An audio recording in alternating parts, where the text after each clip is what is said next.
Fala, massa atleticana ligada aqui no canal. Aqui eu trouxe um compilado de notícias com novidades e informações exclusivas do Atlético Mineiro. Aqui você vai ficar por dentro de tudo que acontece no Atlético, com novidades, mercado da bola e tudo mais. Mas antes de tudo, já peço que você deixe seu like, se inscreva no canal, ative o sininho para não perder nenhuma notificação. E lembrando que aqui tem produtos exclusivos no precinho para você, torcedor do Atlético Mineiro. Então, sem mais delongas, vamos acompanhar e reagir juntos às novidades do nosso Galo. Na MRV neste domingo. A última vez do Galo na Arena foi no dia 1º de agosto, quando enfrentou o Juventude, naquele empate sem gols pela Copa do Brasil. O Galo, inclusive, precisa voltar a vencer na sua casa, principalmente se tratando de Campeonato Brasileiro. Teve o duelo contra o Bahia, que foi antes desse jogo contra o Juventude, da Copa do Brasil. Pelo Brasileirão contra o Bahia, o Galo também ficou no empate. E precisa somar pontos no Brasileirão, já que empatou também com o Remo na última rodada. Para não ficar muito ali na parte de baixo da tabela, o Galo está envolvido em competições de mata-mata. Na quarta-feira que vem já tem de novo o Bragantino, desta vez na sua casa, na Arena MRV. A parcial de ingresso de agora, hein, Pedro? 21 mil torcedores garantidos. Então a gente vai ter um público interessante. Expectativa do Galo aí na casa dos 30 mil torcedores, ou até passando disso, porque hoje é sabadão, até amanhã, domingo. Bom lembrarmos para você, torcedor que está acompanhando o Rádio Esportes, que tem aquela promoção de ingressos para alguns setores na Arena MRV. O setor Internorte, por exemplo, todas as categorias de sócios paga nesse setor R$ 29,90, Internorte. E para os sócios Galo na Veia, Plano Forte Vingador, R$ 33,90 no Intersul. Então o torcedor atleticano que quiser ir, tem ingresso ainda para os setores na Arena MRV. O jogo amanhã no horário bom, 4 horas da tarde, horário nobre do futebol brasileiro. Passando para dentro de campo, o treinamento está acontecendo, está sendo encerrado daqui a pouco na cidade do Galo, o último da semana. E o técnico Barba Domingues planejando o time, já pensando também na quarta-feira. Ele utilizou força máxima contra o Bragantino. A tendência é de que isso se repita na semana que vem, até pelo caráter eliminatório. E para o jogo de amanhã, ele vai mexer pelo menos em algumas peças. Esta é a tendência do Atlético. Contra o Remo, foi um time mais mexido. Para amanhã, não creio em tantas mudanças assim, por ser o jogo em casa, o Galo está precisando voltar a vencer no Campeonato Brasileiro. Mas vamos trazer aqui no Rádio Esportes a participação de um jogador que vem sendo destaque do Galo. Chegou muito bem, depois passou por um período de oscilação. O Natanael está conosco, lateral direito do Galo, que vem sendo muito elogiado aqui na Itatiaia e também pelo torcedor nos últimos tempos. E ele fala se vive o melhor momento dele com a camisa do Galo. Acho que sim, Tem um ano e 7 meses, 1 ano e 8 meses de clube. Já tive momentos bons, momentos não tão bons, mas eu acho que esse é um momento de uma crescente bem bacana, de uma crescente legal, não só minha, mas do time também como um todo. Então acho que esse é o melhor momento com a camisa do Galo. Aí então o Natanael falando também como que ele está se adaptando ao estilo do técnico Eduardo Domingues, um estilo diferente de jogo. Quando eu cheguei aqui, o Cuca gostava dos laterais mais espetados. O Domingues já mudou um pouco a forma da gente jogar, o estilo da gente jogar, já me trouxe mais para trás numa linha de 3, já espetando mais o Coelho. Então, cada treinador tem seu pensamento de ver o futebol, a forma como ele acha que a gente pode desempenhar melhor o papel dentro de campo. Então, também isso faz com que a gente vá se reinventando dentro de campo também. Tá aí o Natanael falando também agora da evolução dele defensiva no jogo. Vamos acompanhar. Estou me sentindo também confortável fazendo essa saída em 3. Acho que foi uma posição que eu entendi também como fazer. O Eduardo também vem me ajudando também no dia a dia, dando algumas dicas. Então é uma posição que estou sentindo bastante confortável também fazendo. Essa linha de 4 eu já sou acostumado, porque é da minha formação, A gente já é lateral, a gente já está acostumado com o corredor, mas eu acho que está sendo bom para mim também, tá fazendo esse terceiro zagueiro, tá fazendo mais uma função. Então, a função que estiver desempenhando ali, o Eduardo achar que eu devo jogar, eu vou tentar corresponder. E a expectativa agora do Natanael, e não só dele, mas de todo o grupo, com a chegada dos reforços, Fred e o Kevin Castanho também. Jogadores de alta qualidade, a gente sabe o nível dos dois, né? Dispensa comentários também, o Fred dispensa comentários, jogador de Copa do Mundo, jogador de carreira fora do Brasil, então assim, tenho certeza que vai levar muito o nível do elenco, de qualidade, são jogadores acostumados também a jogar grandes ligas, grandes jogos, então desejar aí que eles sejam bem-vindos, tenho certeza aí que vão nos ajudar demais aí pra gente conquistar nossos objetivos esse ano.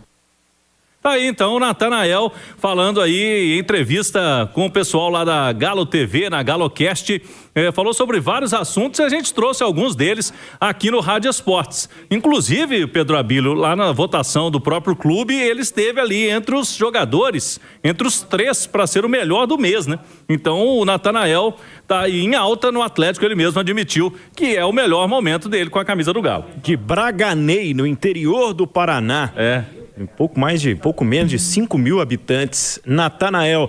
Nath Fiuza, é o melhor momento do Natanael com a camisa do Galo? Você concorda com o que eu disse o lateral neste material que a gente acompanhou agora? Bom dia, Nath. Ei, Pedro, bom dia, viu? Meu abraço a você, a quem nos acompanha aqui no Rádio Esportes, Edu Panzi, Cláudio Rezende. Acho que é o melhor momento dele, sim, até pelo entendimento da função dentro do campo e a sequência que ele ganhou a partir disso, né? É muito bom a gente poder ouvir o jogador falando sobre a sua adaptação, o seu treinamento no dia a dia para desempenhar da melhor forma aquilo que o treinador pede, né? E aí ele falava, com o Cuca, jogava mais naquele esquema de uma linha de 3 mais tradicional, né? Eu tinha uma função mais de atacar e por vezes quando o Natanael subia, ele dava um espaço maior ali nas costas, na sua marcação e até por isso por vezes era criticado. Nesse novo modelo agora com o técnico Eduardo Domingues, ele sobe menos, mas ele tem uma função importante na saída de jogo e acho que ele vem refinando cada vez mais esse passe, essa construção ali junto com os outros 2 zagueiros e ele fica, digamos assim, menos desprotegido, né?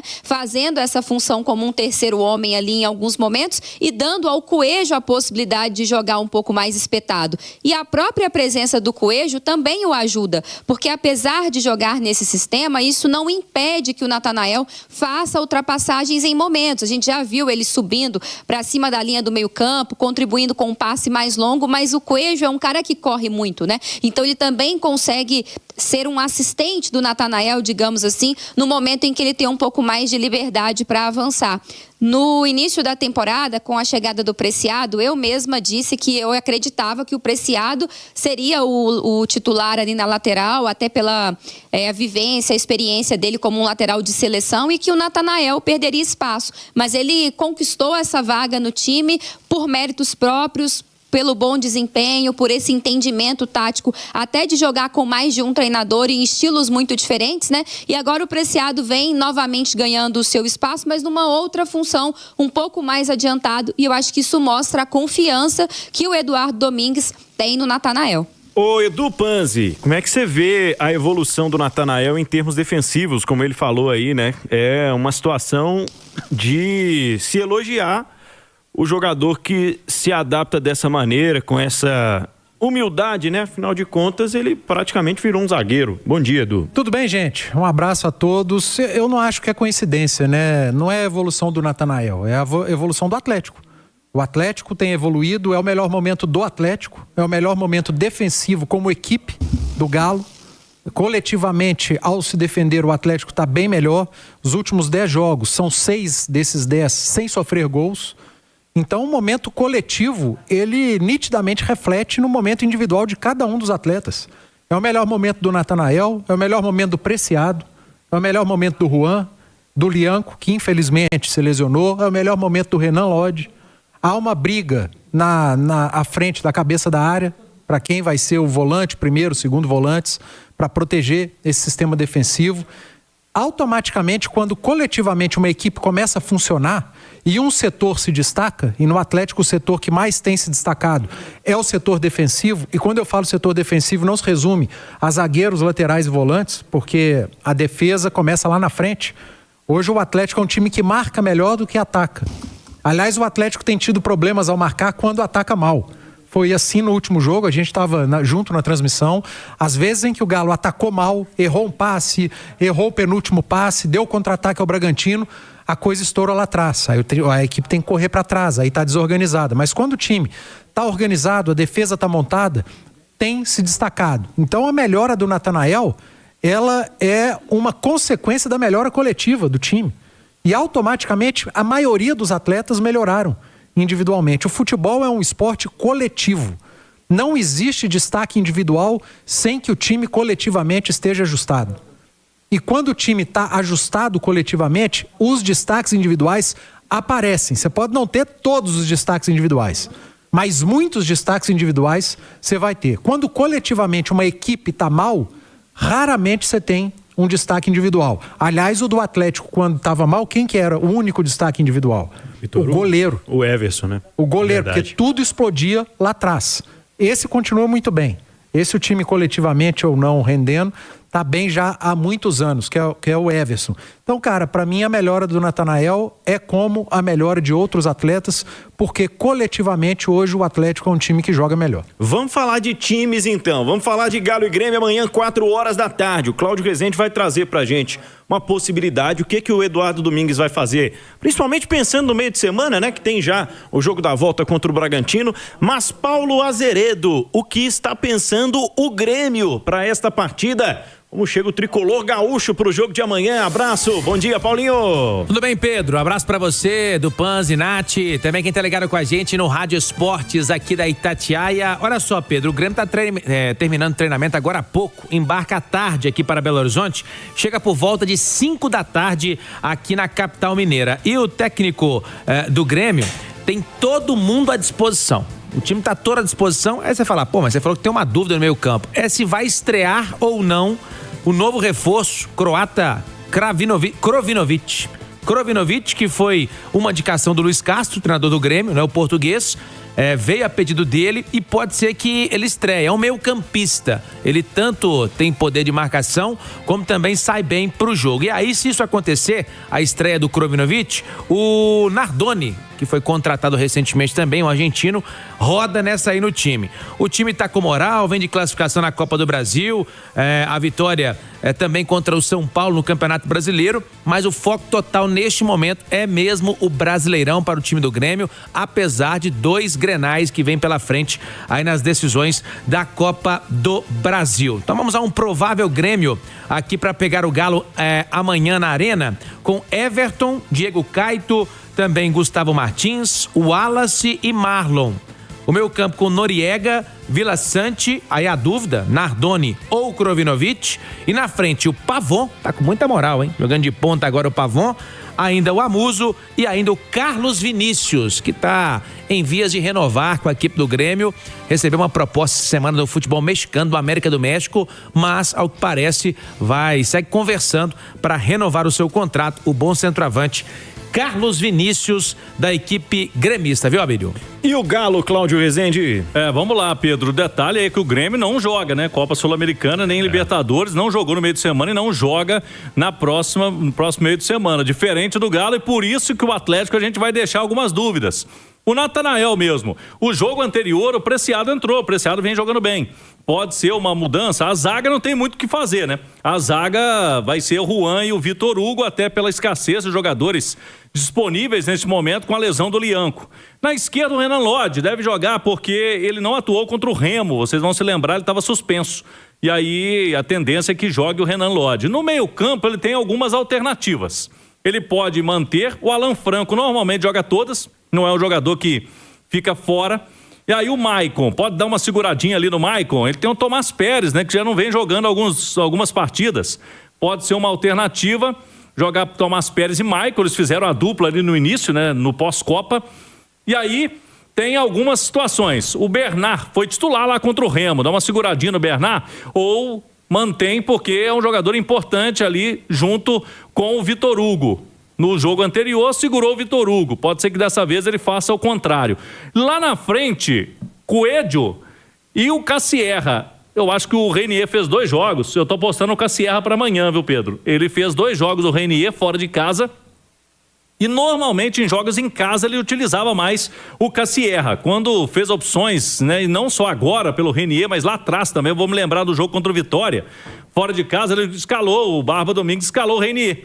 E agora pode ser que o Cassierra tenha mais uma chance de mostrar serviço aí e de quebrar essa escrita, esse jejum de gols no Atlético nos últimos jogos, Pedro. Já a gente vai esmiuçar, né, essa escalação do Atlético.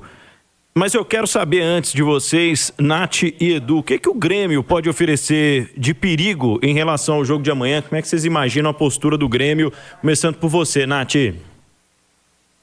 Ô Pedro, eu acho assim, a questão física, né? Então a gente espera um Grêmio mais inteiro no jogo, porque não jogou no meio de semana, teve a semana inteira para trabalhar. Então um Grêmio disputando bastante, tentando ganhar essa bola no meio-campo, tentando ficar com esse rebote, né? Impondo ali um jogo mais físico ao Atlético, até porque a gente sabe que o Galo na Arena MRV costuma ter que ficar com a bola, ter que assumir um protagonismo e tem tido dificuldades para fazer isso, então talvez o Grêmio também de olho nisso, né? Pode tentar jogar um pouquinho mais no contra-ataque, um pouquinho mais fechado. Eu acompanhei um amistoso aqui em Brasília do Grêmio contra o Cruzeiro e teve uma coisa que me chamou a atenção naquela partida e que depois eu vi o Grêmio repetir até no jogo contra o Mirassol, na classificação na Copa do Brasil, que é um Grêmio que por vezes força um pouco mais ali a marcação com uma linha mais alta, para já tentar recuperar essa bola já no campo de ataque, porque não é um time que também tem muita capacidade de ficar com alta posse, de ficar girando bola de um lado para o outro. Então, esse Grêmio do Luiz Castro, por vezes, ele tenta ser um time mais objetivo, já roubar essa bola mais na frente e já avançar em velocidade. Então, acho que pode ser algo também que o Atlético tem que tomar cuidado e tomar cuidado com o Carlos Vinícius, né? Porque não vive o seu melhor momento com a camisa do Grêmio, já teve outros períodos em que ele estava com o pezinho mais calibrado, numa fase mais artilheira, mas ainda assim é sempre um cara muito perigoso, né? Muito perigoso o tal do Carlos Vinícius, viu, Edu? E eu concordo com a Nath, cara. Dos jogadores mais perigosos do Grêmio, olho no Pavon também, né, cara? Com a bola parada. Ele tava jogando de lateral, agora com a linha de mais três, adiantado, tem jogado mais adiantado, tá com uma bola parada forte, tá confiante. Então, tem que tomar cuidado com esses aspectos, né? Jogador confiante, ele costuma fazer diferença. O Vilha Sante, desde que voltou de lesão, tá bem ainda distante de ser aquele que chamou atenção, né? De outros clubes, inclusive. Mas o Grêmio é um bom time. Teve muita dificuldade na volta da Copa, mas já vem de uma boa sequência, né? De 3 jogos sem perder, vem de 2 vitórias, classificação na Copa do Brasil. Então tem que tomar o cuidado, como qualquer outra equipe grande que você vai enfrentar. Mas eu acho que o principal foco do Galo, Pedro, tem que ser o Campeonato Brasileiro. Não adianta, já poupou contra o Remo e não deu certo. Pode ter dado certo na Sul-Americana, no jogo contra o Bragantino, isso eu não tenho dúvida. Mas lá o Atlético deixou pelo caminho mais 2 pontos contra uma das piores equipes do campeonato. São 4 pontos que ficaram pelo caminho contra o Remo. E aí você tem que recuperar contra equipes mais fortes, contra equipes maiores, e o Atlético precisa vencer em casa. É escolher. O Atlético tem uma escolha a ser feita. Tentar ficar a 1 ponto da zona de classificação da Libertadores ou correr o risco de ficar a 4 pontos da zona do rebaixamento. O Atlético Mineiro enfrenta o Grêmio nesse domingo. O Atlético chega de uma vitória sobre o Bragantino na ida das oitavas da Sul-Americana, disputada na última quarta-feira. Assim, o Galo tenta aproveitar o bom momento continental para também voltar a pontuar no Brasileirão. Pelo campeonato, a equipe comandada por Eduardo Domingues soma 2 vitórias, 2 empates e 1 derrota nos últimos 5 jogos. Dessa forma, o Galo aparece na 11ª colocação com 29 pontos e saldo de gols zerado. Além disso, o confronto diante do Grêmio representa uma oportunidade importante para o Galo se aproximar das equipes que estão acima da classificação. Por isso, o técnico Eduardo Domingues entende que conquistar os 3 pontos em casa é fundamental para manter o time vivo da disputa pelas primeiras posições. É a torcida do Galo, essas foram as notícias de hoje do Atlético Mineiro. Deixa o like, se inscreva no canal e até a próxima com mais novidades do nosso Galo.